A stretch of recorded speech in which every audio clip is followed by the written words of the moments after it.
Hello అందరికీ. ఇవాళ మనం తెలుసుకోబోయే కథ ఎమ్మా మరియు రాయన్ కథ. ఎమ్మా ఒక ప్రతిభావంతమైన సంగీతకారిణి. ఆమె వేదిక పైకి వెళ్ళి హృదయం నిండిన సంగీతాన్ని వాయించేది. ప్రేక్షకులు పూర్తిగా మంత్రముగ్ధులయ్యేవారు. చివర్లో ఘోరమైన చప్పట్లతో అభినందించేవారు. రాయన్ ఒక విజయవంతమైన న్యాయవాది. ముందు వరుసలో కూర్చొని ఎమ్మా ప్రతిభను ఆశ్చర్యంగా చూశాడు. కచేరీ తర్వాత రాయన్ ఎమ్మాను బ్యాక్ స్టేజ్లో కలిశాడు. వారు మాట్లాడడం ప్రారంభించారు. ఎమ్మా ఆత్మీయంగా, స్నేహపూర్వకంగా మాట్లాడింది. తన సంగీతం గురించి, ప్రదర్శనపై తన ప్రేమ గురించి చెప్పింది.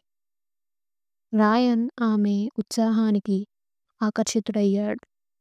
ఇద్దరూ మాట్లాడుకుంటూ సమయమే మర్చిపోయారు.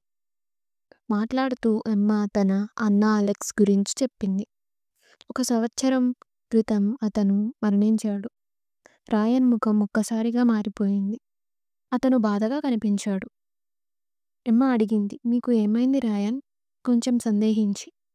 ఒక బాధాకరమైన రహస్యాన్ని తెలిపాడు.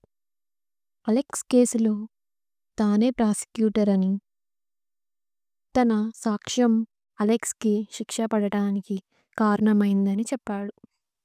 ఎమ్మా ఆశ్చర్యపోయింది. కానీ ఆమె శాంతంగా వింది. రాయన్ తన బాధను మొత్తం చెప్పాడు. అతను చాలా కాలంగా పశ్చాత్తాపంతో తాను చేసిన దానికి బాధపడుతూ బతుకుతున్నాడు. ఎమ్మా ముఖం బాధగా అయింది. ఆమె రాయన్ చేతిని పట్టుకుంది. నా అన్న ఎప్పుడూ క్షమించమని చెప్పేవాడు అని ఎమ్మా చెప్పింది. మీరు కూడా మిమ్మల్ని మీరు క్షమించుకోవాలి. రాయన్ కంటతడి పెట్టాడు. ఎమ్మా అతన్ని ఆత్మీయంగా ఓదార్చింది. ఆ క్షణంలో వారి మధ్య ఒక లోతైన బంధం ఏర్పడింది. వారి మధ్య ఉన్న అంతరాలు కూడా చెరిపేసింది. ఈ కథ యొక్క ఉద్దేశం ఏమిటంటే, క్షమించడం ప్రేమ మరియు నయం యొక్క శక్తివంతమైన చర్య. అనుకంప మరియు దయ పెద్ద పెద్ద దూరాలను కూడా దగ్గర చేయగలవు. నింద, పశ్చాత్తాపాన్ని వదిలేస్తే మనం నిజంగా స్వేచ్ఛ పొందగలం. ఆ సంభాషణ వారి జీవితాలను మార్చింది. రాయన్ నయమవ్వడం ప్రారంభించాడు. ఎమ్మాకు కూడా కొత్త ఉద్దేశం దొరికింది. వారు మంచి స్నేహితులయ్యారు. ఒకరినొకరు జీవిత ప్రయాణంలో తోడుగా నిలిచారు.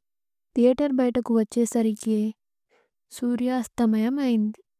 నగరంపై ఒక బంగారు కాంతి పడింది.